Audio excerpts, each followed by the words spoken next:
Excuse me, are you Adam Graham? The very same. And this is my old-time radio snack wagon.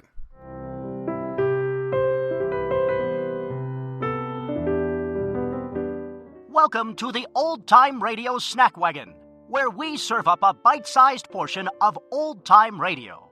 And now, here's your Snack Wagon host, Adam Graham. Welcome to the Old-Time Radio Snack Wagon. Sometimes we share clips from great programs. Today we're going to share a clip from a mediocre one, but it's still a great clip.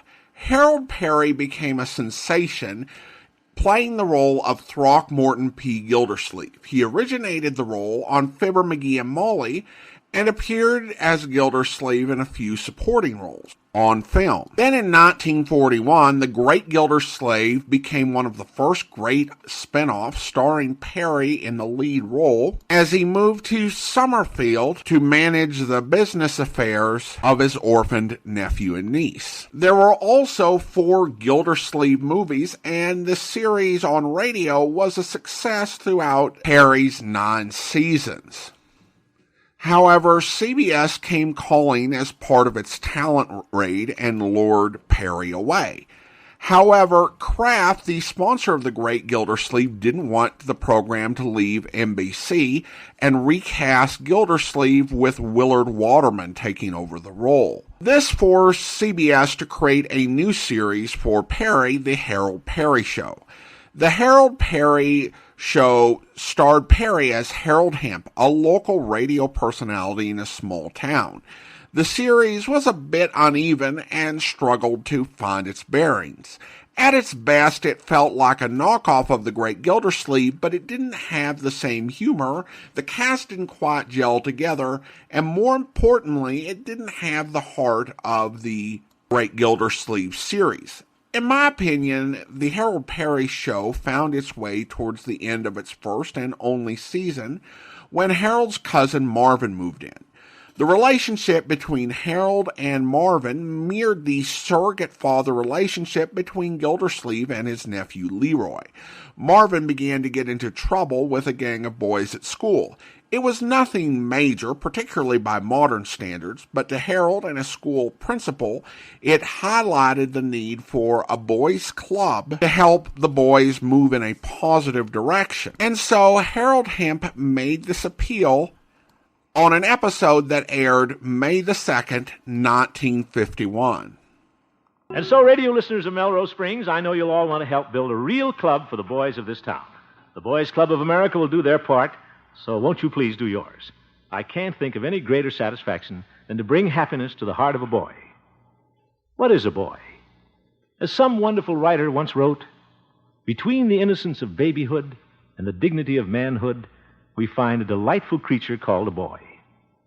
Boys come in assorted sizes, weights, and colors, but all boys have the same creed, to enjoy every second of every minute of every hour of every day, and to protest with noise their only weapon when their last minute is finished and the adult males pack them off to bed at night.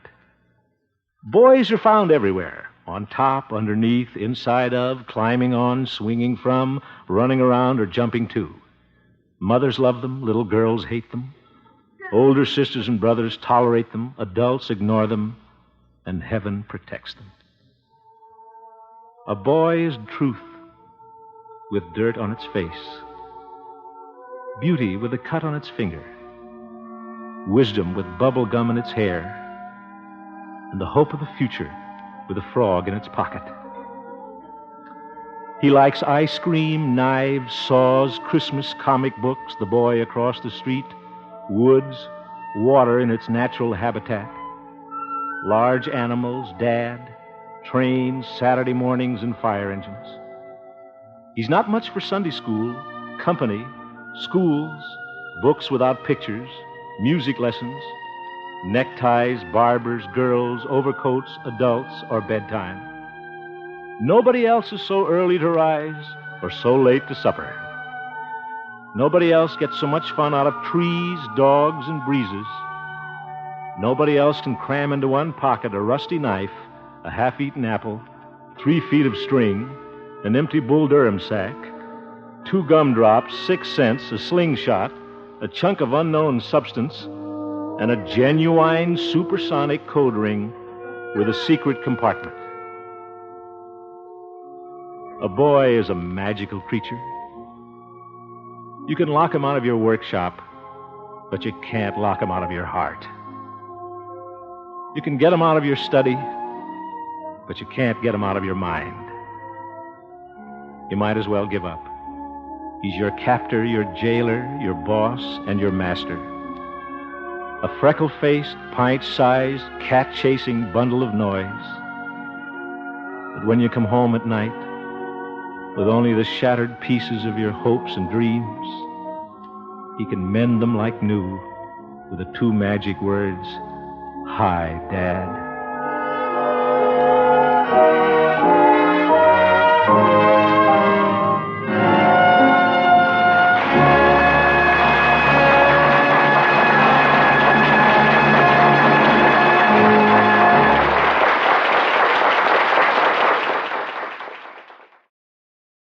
Welcome back. A beautiful sentiment. Some of the references are obviously dated, but many fathers of boys still will find much to identify with this poem even today.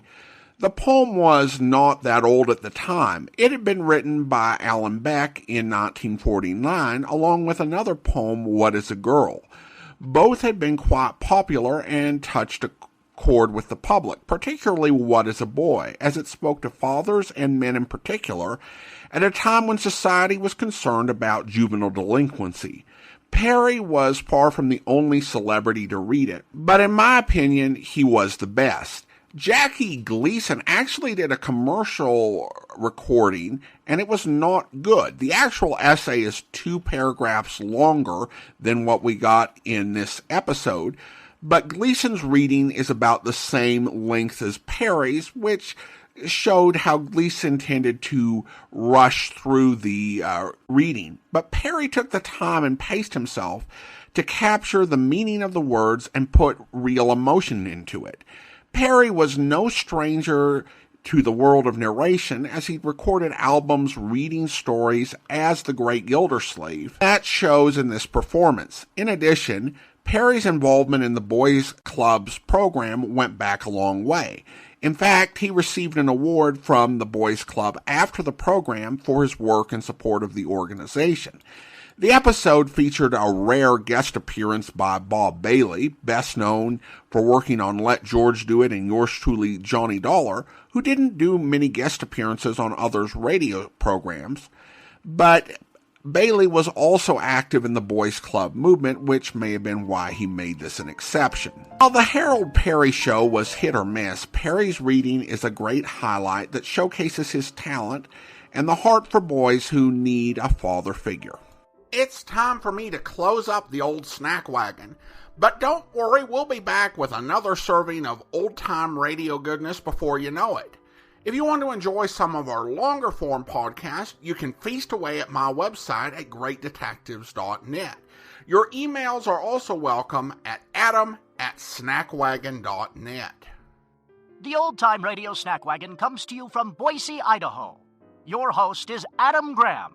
Sound production is by Rhines Media, LLC. You can listen to past episodes of the Old Time Radio Snack Wagon as well as connect on social media at our website at snackwagon.net. Email suggestions for episodes to adam@snackwagon.net. This has been the Old Time Radio Snack Wagon.